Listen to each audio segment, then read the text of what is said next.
O senhor é tenente-coronel militar. Como que o senhor vê a questão do porte de arma para o cidadão, né? Muito se discute isso hoje em dia, muito se fala. A esquerda é totalmente contra, entre aspas, mas andam com seguranças, armados para todo lado. Como que o senhor vê essa questão? Favor, contra? Como que... Vou fazer um corte aqui para responder em duas etapas, né? O primeiro, por que a esquerda é contra uma população armada? Uma frase muito bem colocada do Bolsonaro é justamente que um povo armado jamais será escravizado. Todas as ditaduras sociocomunistas do Brasil, do mundo, desculpa, todas as ditaduras, o primeiro passo é desarmar a população. É o primeiro passo. Quando você tira da população a capacidade, olha o que está acontecendo na Venezuela, o que está acontecendo em Cuba, ou seja, uma população sem condições de se revoltar, de fazer uma guerra civil em defesa dos valores sólidos, né, daqueles valores que a sociedade acredita como pressuposto de existência, não, você deixa ela submissa, subversiva. Então, essa é uma coisa que fala assim, por que o esquerdista, né, por que a esquerda defende o desarmamento? Aí elas começam a fazer uns discursos e falam assim, não, porque quanto mais armas, mais mortes. Aí vem esse momento que a gente está no Brasil, onde nós tivemos um aumento de 220% no comércio ilegal de armas e tivemos uma redução histórica, desde que os dados começaram a ser registrados no Brasil, foi a maior redução da história. Nós derrubamos em 19% o índice de homicídio e 22% o índice de crime violento intencional. Ou seja, esse discurso de que mais armas na mão da população civil, mais crimes, já cai por terra por exercício do presente, não é por estudo americano, não, é no Brasil, é agora, não é no ano passado, ou melhor, não é no passado, é no ano passado, é agora, é no hoje. Então, esse discurso cai por terra. Não, mas é que as armas são feitas para matar. Eu vou deixar a arma. Qual é a diferença de uma arma, da caneca, de uma aqui em cima? Nenhum. É o que você faz com a arma, o que você faz com o carro, o que você faz. Então, é um discurso vazio, mas que eles são muito, muito bons na comunicação. Aí volta no mestre, né, que eles utilizam aí para comunicar e ficam batendo na tecla até as pessoas acreditarem naquilo que elas estão dizendo. A minha opinião, nós não podemos confundir posse com porte, tá? Isso é uma coisa muito importante. O que é a posse? A posse é você possuir, ter em sua posse, no seu local de trabalho, seu local de residência ou na propriedade rural, uma arma de fogo para autodefesa e autoproteção. O Estado não é onipresente, o Estado não é onipotente, eu sou cristão e acredito, inclusive, que é por dever que um cristão tem que cuidar da sua vida e da sua prole. Então, qual é a única forma de você se proteger de um cidadão armado? Estando armado. Quando a gente fala de equalização de força, diante de uma pessoa, né, com capacidade de te agredir fisicamente, você tem várias possibilidades, inclusive de correr. Né? Se você está dentro da sua casa com um cidadão armado, você só tem duas possibilidades. Ou você se deixa sobre a escolha dele fazer o que ele quiser com você e com a sua família, ou você tem que ter as mesmas condições para poder refutar e fazer com que ele desista daquilo com bons argumentos, né? Nem que você precise às vezes de 12, 13 bons argumentos dentro do carregador para poder convencê-lo de não fazer aquilo, né? Então, é nesse sentido que eu acho que toda pessoa de bem, ela deve pensar na possibilidade de não estar aceitando ficar sob domínio de criminosos, se assim for o planejamento deles. Você nunca sabe, a gente pode estar aqui, de repente, alguém meter o pé na porta aqui e anunciar um assalto e a gente ter que deitar no chão, ter que fazer...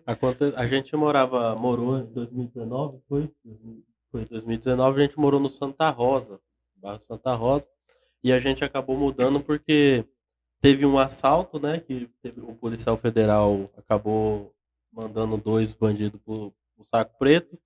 Aí na frente de casa teve uma família, um médico que os caras pularam, amarraram. Só fazer um parênteses, aquela casa é uma casa que é uma casa afastada do núcleo de operações, né? Eles foram entrar na casa, Na casa só fica o policial federal, que está em trânsito Não era... de operações ali. sim. Aquela onde morreu os dois lá. Aí que eles Eles escolheram bem a casa, né? Que bom pra eles isso. Aí na frente de casa teve também que pularam o muro, amarraram, a gente ficou sabendo porque a moça que trabalhava com a gente conversou com elas e a empregada deles falou que pularam, amarraram, fizeram. Aí eu falei, não, peraí, vamos mudar, porque a nossa casa também tinha um portão muito frágil, a dona não queria que trocava, e a gente acabou mudando, justo por causa disso, por causa da questão da segurança mesmo. E aí eu achei melhor a gente mudar para um condomínio e depois a gente mudou para cá. Por causa dessa situação É bom que você fica na vizinha, né? Arrumaram bons vizinhos, né? Do lado do Bop, do lado do Goi.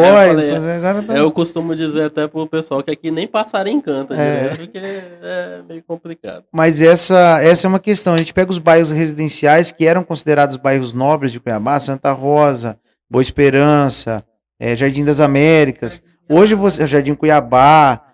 Hoje você passa nesses bairros, eu até brinco, falo que assim, tem uma casa com a placa vende-se, outra casa com a placa aluga-se, e aqui não tem placa, rouba-se, né? E é uma realidade. E como que você consegue fazer isso? Não é com ronda, não é com a polícia, não é com a certeza da punidade, né? É a certeza da punição. Quando o cara tiver a dúvida, por exemplo, hoje... E a redução do crime no Brasil perpassa por isso. Eu tenho certeza absoluta que hoje o vagabundo sabe que tem muito mais gente armada do que tinha antes. Com o pé atrás, que as pessoas perderam o medo de andar armado, que as pessoas perderam o medo de ir atrás, de ter o direito de autodefesa. Então hoje o vagabundo ele não tá mais como ele estava antigamente, de já chegar e vai caindo. Aberto, não, e tá tomando reverso direto, né? Tá tomando reverso. Né? Graças a Deus. E é isso. Você imagina, olha, pensem bem. Nós estamos chegando agora a menos de 2% da população brasileira com posse regular de arma de fogo. 2%. Isso em números absolutos. Lógico que tem pessoas que têm 10 armas, 15 armas, né, tal, e aqueles que têm uma só. Mas em números absolutos, o proporcional da população no Brasil em armas regulares é em torno de 2%.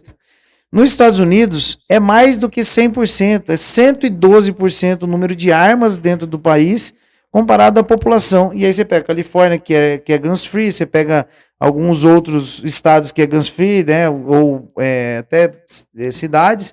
Então, não tem essa lógica de, agora, não sai lá, você não vê lombrosiano fazendo igual aqui, sair fazendo arrastão, decidindo entrar em qualquer lugar. O cara entra pisando em ovos que ele sabe que lá todo mundo tem uma arma e que ele vai tomar, entendeu? Então, nesse ponto que eu acredito que a posse, né, é incontestável, já está consolidada essa questão, inclusive desde a época da esquerda, depois do Estatuto do Plebiscito, quando houve o Estatuto do Armamento, que permitiu que o cidadão tivesse 6 armas, mas o discurso foi tão forte no Estatuto do Desarmamento que precisou do presidente Bolsonaro ganhar a eleição e dizer, não, todo mundo pode.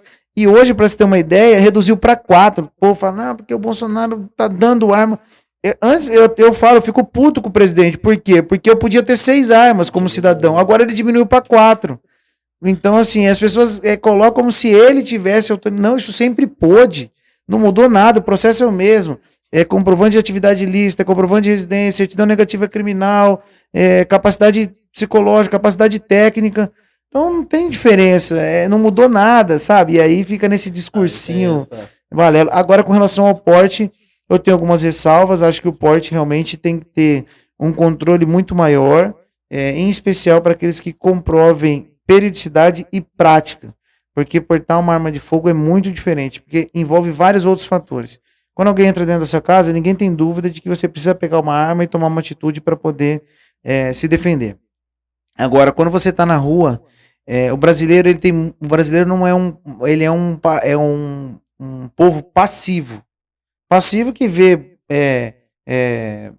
gente roubando, né, governantes roubando bilhões, milhões e tal. Se fosse um povo que não fosse passivo, já estaria cortando cabeça de político por aí, empalando em praça pública, fazendo as atrocidades que dá vontade de fazer quando a gente vê essas coisas acontecendo. Mas não faz, é passivo, ele não faz. Mas ele não é pacífico. Ele mata numa discussão de bar aleatoriamente, ele fica ali, ou seja, ele mata muito por motivo banal. né? O brasileiro, em geral, culturalmente falando, ele mata muito por motivo banal. Se você pegar os presos por homicídio, a maioria você vai ver é bar, é por faca, trânsito. No trânsito ainda é muito, choca muito, por isso dá grande repercussão. Mas não sei, em números de homicídios, você vai pegar, é pequeno, mas é uma possibilidade, porque é banal. É banal. Então, assim, se você perde um amigo morto por causa de uma briga de trânsito, assim, você fica revoltado, não acredito. Aí é lógico que a vida que se acaba é aquela que se vai. Mas a pessoa que cometeu também acabou com a vida dele, entendeu? É aquele milésimo de segundo. Então, o porte de arma, ele realmente precisa ser algo que precisa ser bem pensado, ele precisa ser bem estruturado, tem que ter treinamento. Hoje a Força e Honra tem um curso que chama Sobrevivência Urbana, e dentro do grupo é um dos carros-chefes, e o Só Pra Elas, nós temos 2 cursos aí que são carros-chefes, voltados exatamente para mostrar, e muitos alunos nossos Quem pode falam, fazer esse curso? Desculpa. Qualquer pessoa que tenha posse regular de arma de fogo. Tá? Qualquer pessoa que tenha posse regular de arma de fogo pode fazer. Para as mulheres, não. Para as mulheres é um curso que elas não precisam. O Só Para Elas é para esposas, normalmente de atiradores ou de policiais, que têm uma arma em casa e que precisasse, na ausência de quem é o proprietário da arma, precisar usar uma arma para se defender, então ela sai sabendo manusear pistola, espingarda de esgalde 12, então sabendo ter noções de autodefesa e utilização da arma de fogo para proteção, principalmente em home defense, dentro de casa, né? Então, e aí acaba que é muito comum do cara ir fazer o sobrevivência, e aí depois ele fala, vou mandar minha esposa fazer o Só Pra Elas. Ou o atirador, o policial fala, vou mandar ele fazer Só Pra Elas, porque ela tem que saber, na minha ausência, usar a arma que eu tenho dentro de casa para defender. Então a gente faz um trabalho, e o que eu acho mais legal de tudo isso ao final do curso, ouvir de alunos dizendo o seguinte, eu não tenho problema, não tenho treta com ninguém, não peguei mulher de ninguém, não tô devendo para agiota, ninguém me ameaçou, cara, eu não vou andar armado. Eu acho que eu preciso ter minha arma no meu local de trabalho, eu preciso ter a minha arma dentro de casa, eu não quero estar andando armado, meu carro tem seguro, e ele aprende, aí ele começa a ver que você morre não porque você, só o fato de você estar ou não armado, mas pela forma de comportamento. A gente tem uma máxima também empregada e fala o seguinte, nunca reaja. Né? Todo mundo nunca ouviu isso, nunca reaja. Errado. Você nunca resista. Porque sobre resistência é o aspecto de força. Né? Imagina a resistência e uma queda de braço. Alguém vai ganhar. Então, quando você gera resistência, você gera naturalmente uma reação, né, indesejada do seu oponente. Então, caso clássico aqui, a morte, né, do dentista ali, até no Jardim Cuiabá, do Zé Bravo ali, próximo do Bom Clima, pessoas que morreram sem estar armado. O cara chegou, bora, é um assalto. O Zé Bravo gigante, abriu a caminhonete, desceu, o cara, depois de preso, disse, achei que ele fosse tentar pegar minha arma, ele fosse reagir, eu atirei. E o outro dentista foi tirar, ele falou, bora, dá a chave. Ele foi tirar a chave clipada na calça, levantou e fez um movimento. O cara achou que ele estava sacando uma arma de fogo e acabou atirando nele. Então, quando a gente fala nunca reaja, não é isso. Né? Pelo contrário, reaja sempre. A reação precisa ser um reflexo condicionado positivo. Primeiro, você entender os 4 momentos, como que o agressor chega, que ele vai, né, seleção da vítima, aproximação, abordagem, aí começa a segunda fase, da busca e captura, né, onde ele vai ter o dominação, busca e captura. Então, até se você estando no armado, você tem que saber como se comportar, para fazer com que aquele assaltante, aquela pessoa que está ali, não faça algo que ele também faça por reflexo. Às vezes um movimento que você faz leva ele a tomar a decisão, muitas vezes, de apertar o gatilho.